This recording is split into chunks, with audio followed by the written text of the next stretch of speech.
यज्ञार्थात् कर्मणो अन्यत्र लोकोऽयं कर्मबन्धन तदर्थं कर्म कौन्तेय मुक्तसंग समाचर।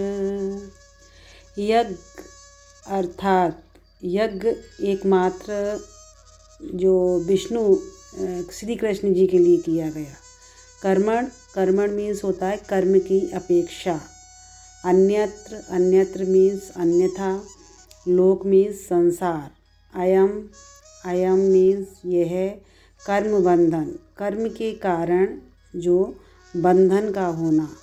जब हम किसी कार्य को एक आसक्त होकर के करते हैं, उसके फल की आसक्ति लगा कर बैठते हैं, तो व्यक्ति क्या होता है, वो कर्म के बंधन में बंध जाता है। तत् मीन्स है उस, अर्थम मीन्स के लिए, कर्म मीन्स कर्म है। कौन्ते तो यहाँ कुंती पुत्र अर्जुन के लिए कहा गया है। मुक्त संग मतलब फल की आकांक्षा से मुक्त होकर के जब भी कोई कार्य करें तो कृष्ण भावनामृत में किया जाए, कृष्ण की प्रसन्नता के लिए किया जाए और उसको बिना अनासक्त के साथ उस फल के कर्म के फल में आसक्ति नहीं होनी चाहिए। समाचर मीन्स है भली भांति आचरण करना।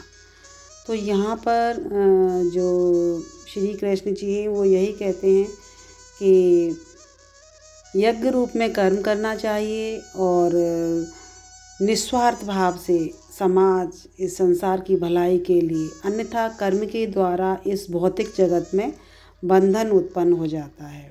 तो यहाँ कृष्ण भगवान अर्जुन को कह रहे हैं कि हे कुंती पुत्र, आप श्री कृष्ण की प्रसन्नता के लिए अपना जो स्वधर्म में नियत कर्म करिए और पुरुषार्थ के साथ उसमें इच्छा आपकी नहीं होनी चाहिए, उसमें आपका लगाव नहीं होना चाहिए, फल की आसक्ति नहीं होनी चाहिए। इस तरह तुम बंधन से सदा मुक्त रहोगे।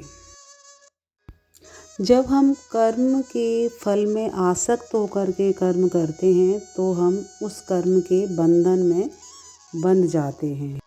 मनुष्य जब शरीर के निर्वाह के लिए कार्य करता है तो वह मनुष्य को परिश्रम पूर्वक कर्म करना चाहिए और अपनी इंद्रिय तृप्ति के लिए कुछ भी नहीं करना चाहिए, क्योंकि हर कार्य कृष्ण की प्रसन्नता के लिए होना चाहिए।